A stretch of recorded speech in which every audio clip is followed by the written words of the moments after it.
अस्सलामुअलैकुम जी फ्रेंड्स। आज का जो हमारा टॉपिक है वो है वेक्टर पोटेंशियल। ओके, हम लोगों ने EMT 1 की इलेक्ट्रोमैग्नेटिक थ्योरी 1 की सीरीज़ स्टार्ट की है। इस सीरीज़ में हम इन टॉपिक्स पर पिछली वीडियोस में बात कर चुके हैं। ओके, तो ये आप लोग देखते जाएं। तो आज की ये देखते जाएं, हमारे पास चैप्टर नंबर 4 है, इलेक्ट्रिक फील्ड मैटर है। इन तमाम टॉपिक्स पर हम पिछली वीडियोज़ में बात कर चुके हैं। तो आज की जो मेरे पास वीडियो है वो वीडियो नंबर 38 है, 38 वीडियो है, द वेक्टर पोटेंशियल। ओके, तो आने वाली वीडियोस में हम इन टॉपिक्स पर बात करने की कोशिश करेंगे। तो आइए आज के टॉपिक को स्टार्ट करते हैं। बिस्मिल्लाहिर्रहमानिर्रहीम, सल्लल्लाहु तआला अला मुहम्मद सल्लल्लाहु तआला अलैहि व आलिहि वसल्लम। सबसे पहले देखें, जो बुक है हम उसको फॉलो कर रहे हैं ग्रिप्स की, उसके अकॉर्डिंग हम देखेंगे। ओके, तो ये हमारे पास बुक है मैग्नेटिक वेक्टर पोटेंशियल में। हमारे पास जो इसका पहला पार्ट है वेक्टर पोटेंशियल है। ओके, तो जस्ट एज, अच्छा इसमें सबसे पहले ना ये देखें, इसकी हम स्क्रीनशॉट ले लें। ये देखें, इसकी ये स्क्रीनशॉट ले लें। इसमें जो इक्वेशन है सिर्फ मैं उसको डिस्कस करने की कोशिश करूँगा। ओके, तो आप ये देखते जाएं। ये अभी हम इंशाअल्लाह रहमान यहाँ तक स्टडी करेंगे। इसको डन हो गया। अब सबसे पहले ये देखें, इसमें हमने फाइंड क्या करना है। ओके, हमने वेक्टर पोटेंशियल का टाइटल दे तो दिया है, तो अब ये शो कर रहा है कि किसी वेक्टर को स्पेसिफाई करने के लिए हमें 3 कंडीशन का पता होना चाहिए। पहली कंडीशन क्या है, ये कंडीशन हम फर्स्ट चैप्टर में भी स्टडी की हुई है। खैर उस पर वीडियो तो नहीं बनी हुई है, लेकिन हम स्टडी करते हैं इसी रिप्स की फर्स्ट चैप्टर में। ओके, 1.6 जो टॉपिक है। 3 कंडीशन है किसी भी वेक्टर फंक्शन को वेक्टर स्पेसिफाई करने के लिए 3 कंडीशन का पता होना चाहिए। पहला उसका कर्ल का पता होना चाहिए, सेकंड डाइवर्जेंस का, और थर्ड है हमारे पास बाउंड्री कंडीशंस का। अगर हमें इन तीनों कंडीशंस का पता है तब हम किसी वेक्टर को स्पेसिफाई कर सकते हैं। यानी कि तब जाकर इन 3 कंडीशंस को फाइंड करने के बाद तब जाकर हम किसी वेक्टर की यूनिकली स्पेसिफाई कर सकते हैं, यूनिकली सॉल्यूशन हासिल कर सकते हैं, यूनिकली सॉल्यूशन गेन कर सकते हैं। ओके, अब यहाँ देखें, जो मेरे पास वेक्टर पोटेंशियल बुक पर है, इसमें चूंकि हम मैग्नेटोस्टैटिक्स स्टडी कर रहे हैं तो हमें सिर्फ कर्ल दिया गया है। आगे खुद हमने डाइवर्जेंस बनाना है और खुद ही हमने बाउंड्री कंडीशंस बनानी है। ओके, अब ये पहले एग्जांपल दी गई है कि जिस तरह हम इलेक्ट्रोस्टैटिक्स में जो मेरे पास वेक्टर कर्ल था, कर्ल याद रखिएगा हमेशा 2 वेक्टर के दरम्यान होता है, वो 0 है।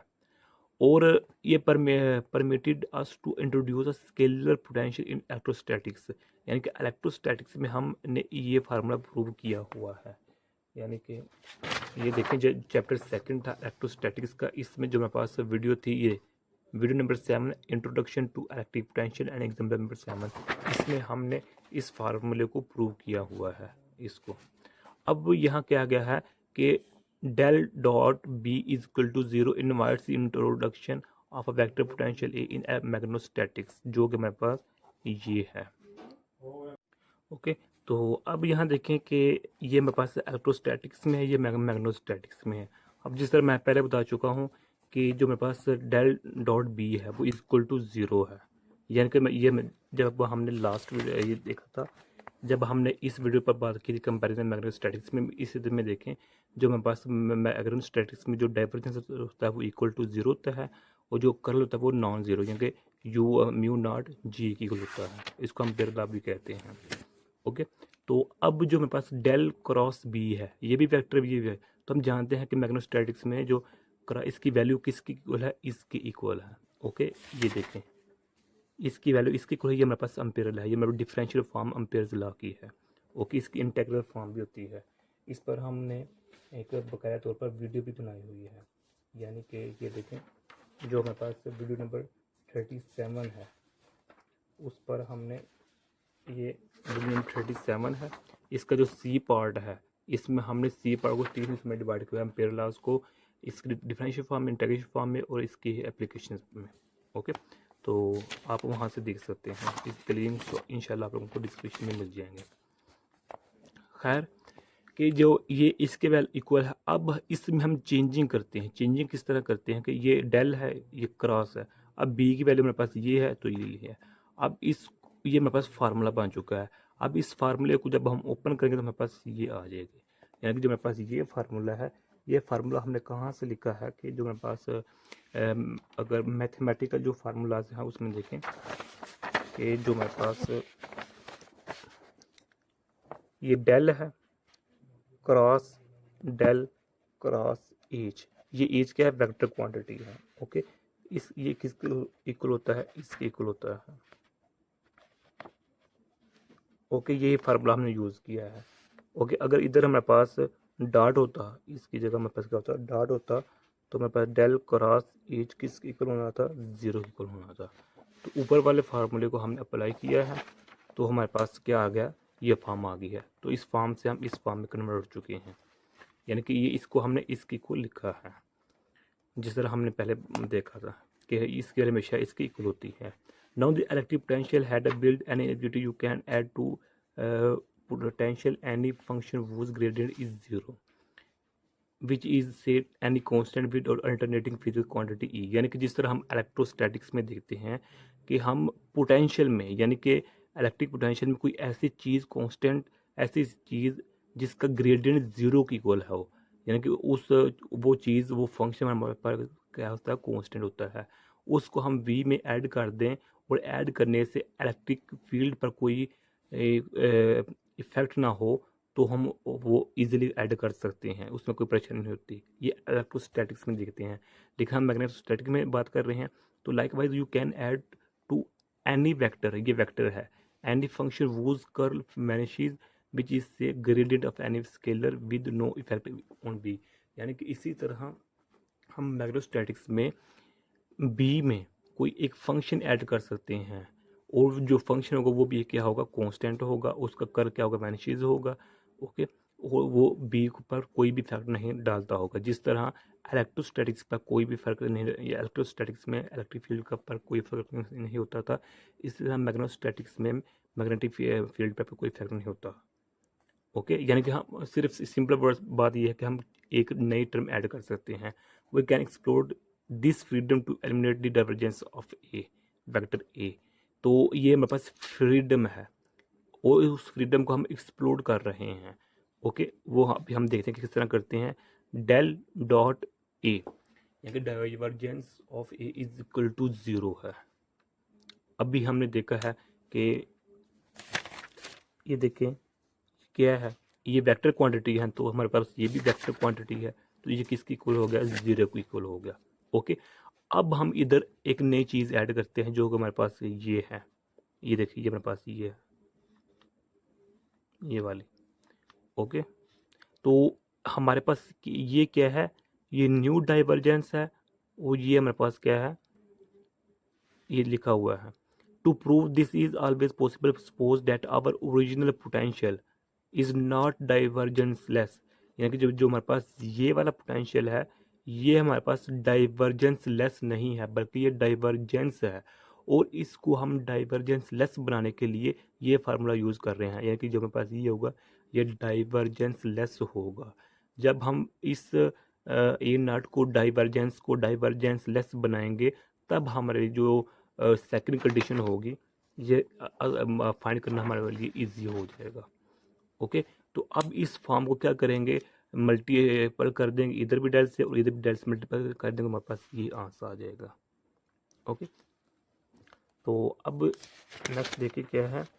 We can accommodate equation number 63 then if a function can be found that satisfy.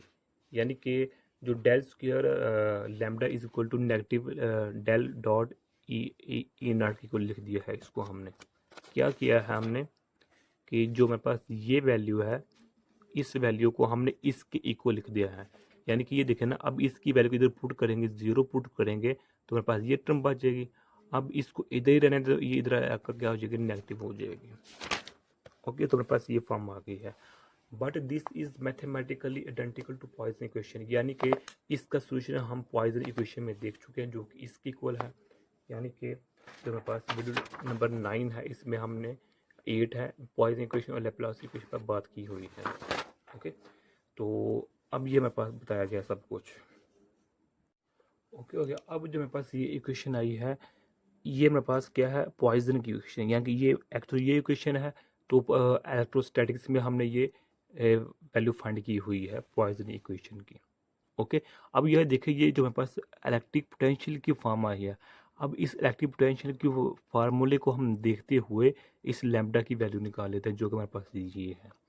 यानी कि इलेक्ट्रोस्टैटिक्स में अगर हमारे पास जो ये चार्ज डेंसिटी है, इसकी वैल्यू ज़ीरो हो जाती है इन्फिनिटी पर, यानी कि जो बाउंड्री कंडीशन ये है कि चार्ज जो डेंसिटी होती है वो इन्फिनिटी पर ज़ीरो होनी चाहिए। इलेक्ट्रोस्टैटिक्स की मैं बात कर रहा हूँ पिछले सेकंड चैप्टर की, कि जब हमारे पास आर की वैल्यू इन्फिनिटी तक पहुँचे तो तब हमारे पास जो सिर्फ चार्ज डेंसिटी है वो ज़ीरो होनी चाहिए। ये हमारे पास बाउंड्री कंडीशन होती है इलेक्ट्रोस्टैटिक्स में। अगर ये सेटिस्फाई कर रहे हों तो तब अब हम इस फार्मूले को, पोटेंशियल को लिखते हैं, और जो मेरे पास ये फार्मूला है ये हमने डिफाइन किया हुआ है।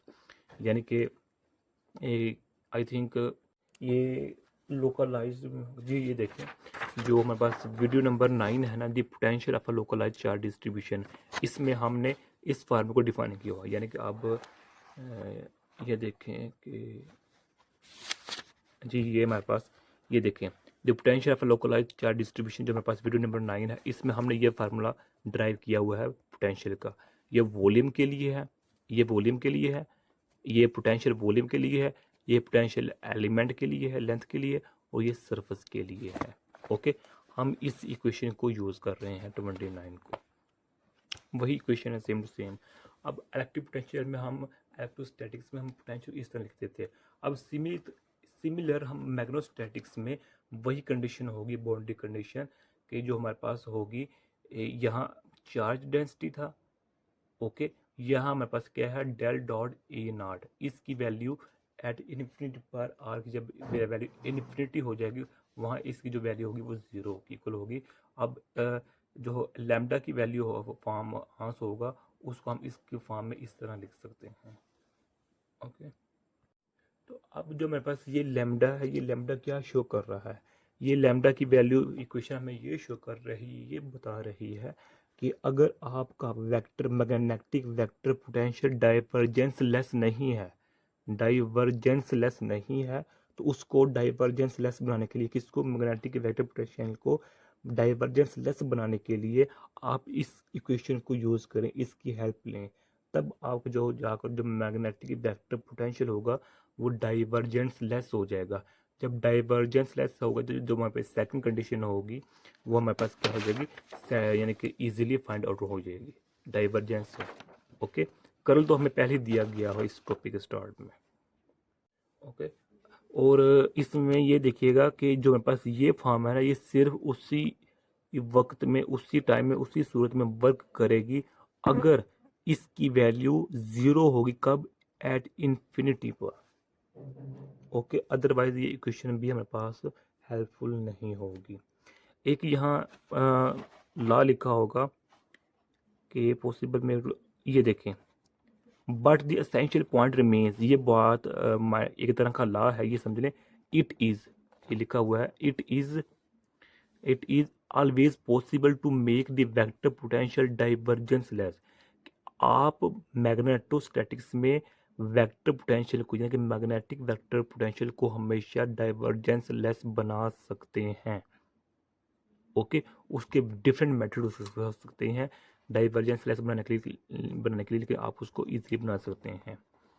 To put it out other way around the definition specified curl of a body does not anything about it, we are ready to pick up the is, यानी कि अब हम अपनी आसानी के लिए क्या करते हैं, इधर जो हमने पीछे एक फार्मूला लिखा था, ये देखें, ये इस फार्मूले को हम यूज़ करेंगे, क्योंकि हम मैग्नेटोस्टैटिक्स में ये तो लॉ है कि हम मैग्नेटिक वेक्टर पोटेंशियल को डाइवर्जेंस लेस बना सकते हैं। तो उसके लिए फिर हम इस 63 इक्वेशन को सहारा लेंगे, तो उसको हम यूज़ करेंगे। अब यहाँ देख रहे हैं ना, जो मेरे पास ये फॉर्म है, ये जो मेरे पास ये फॉर्म है, अब हमें ये सिर्फ किसके बारे में, कर्ल के बारे में बता रही है। ओके, ये हमें डाइवर्जेंस बनाने में या फाइंड करने में या गेन करने में हमें मदद नहीं दे रही। तो इसलिए हम इसी इक्वेशन को सोल्व करेंगे, इसी का सहारा लेंगे। आप इस इक्वेशन का किस तरह सहारा लेंगे, इसकी वैल्यू को इधर पुट करेंगे, मैं भैया पूरी टर्म किसकी इक्वल हो जाएगी, 0 के, तो ये फॉर्म आ जाएगी हमारे पास। Okay, del square A vector A is equal to mu naught J, और ये हमारे पास सारा नेगेटिव भी होगा, तो हमारे पास ये फॉर्म बन जाएगी। अब ये मेरे पास फॉर्म है, तो इस फॉर्म में देखिए मेरे पास ये क्या है, del square vector A is equal to negative mu naught J है, यानी कि ये भी वेक्टर है और ये भी वेक्टर है। ओके, तो लेकिन ये तो हमारे पास उल्ट काम हो रहा है कि हम पॉइजन इक्वेशन में देखते हैं, ये देखें पॉइजन इक्वेशन में हमारे पास ये सिर्फ हमेशा स्केलर होती है, ये हमारे पास जो वी है पोटेंशियल, तो हमारे पास स्केलर है, तब हमारे पास पॉइजन इक्वेशन सेटिस्फाई करता है। तो इधर वेक्टर होगा, तो इसका मतलब ये हमारे पास इक्वेशन अगर रॉन्ग आ गई, ये रॉन्ग नहीं है। अब चूँकि हमारे पास वेक्टर ए है, अब इस वेक्टर ए को हम इस तरह लिख सकते हैं इसके कंपोनेंट्स के फॉर्म में, ए एक्स प्लस ए वाई प्लस ए जी, इस फॉर्म में लिख सकते हैं। अब जो जे है, जे को भी हम इसी तरह लिख सकते हैं।